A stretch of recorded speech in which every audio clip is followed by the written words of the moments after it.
Hi friends, hello everyone, welcome to my YouTube channel cooking queen Janvi. આપણે બટેટાની wafer ઘરે try કરવી ફરાળમાં, તો ચાલો આપણે રેસીપી જોઈએ.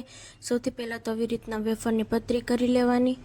બટેટાની ખમણ એકદમ સરસ બને છે. આવી રીતના પતરી કરી લેવાની. ત્યારબાદ તેને ધોઈ નાખવાની પાણી વડે. ત્યારબાદ એક પાટલા ઉપર સરસ રીતે એક પછી એક આવી રીતના ગોઠવી લેવાની. ત્યારબાદ ચાકુ વડે એક સરખી પાતળી પટ્ટી કરી લેવાની.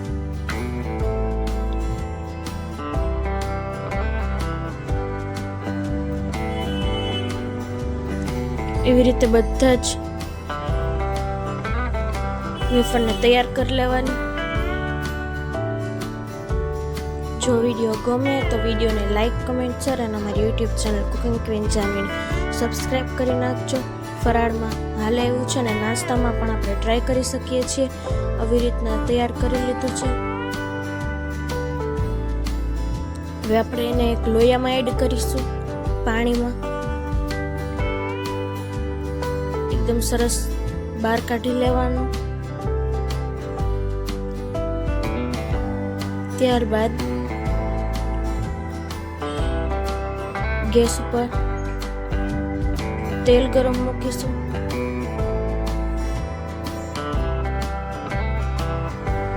તેલ ગરમ થઈ જાય ત્યારબાદ આપણે તેમાં એડ કરીશું ખમણ.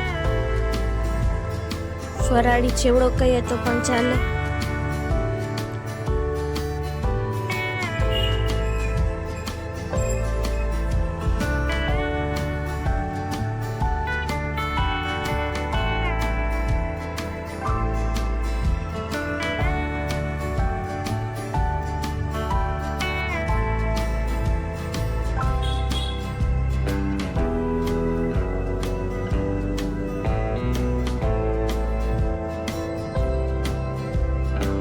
એકદમ સરસ ફ્રાય થવા દેવાનું.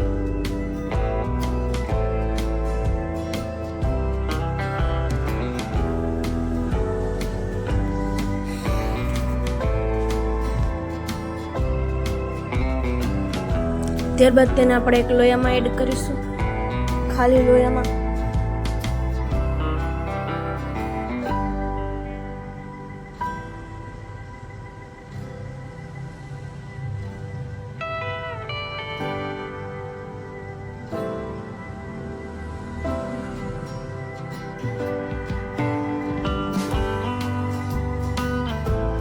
ત્યારબાદ બધી વસ્તુઓ તેમાં એડ કરીશું.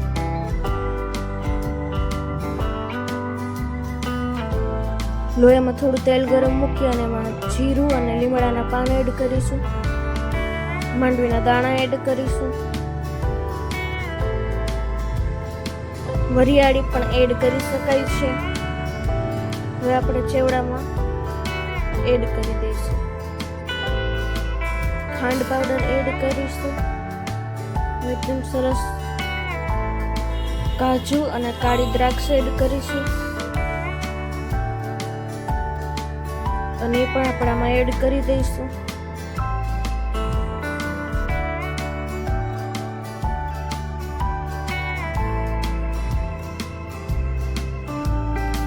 બધું બરાબર રીતે મિક્સ કરી દઈશું.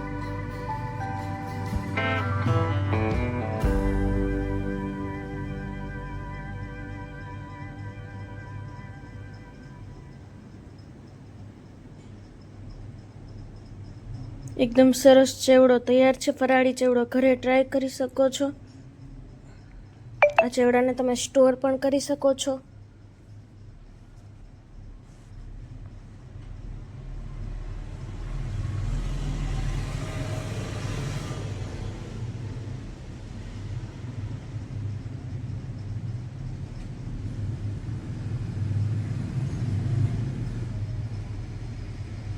એક વખત ઘરે જરૂર ટ્રાય કરજો. Thank you.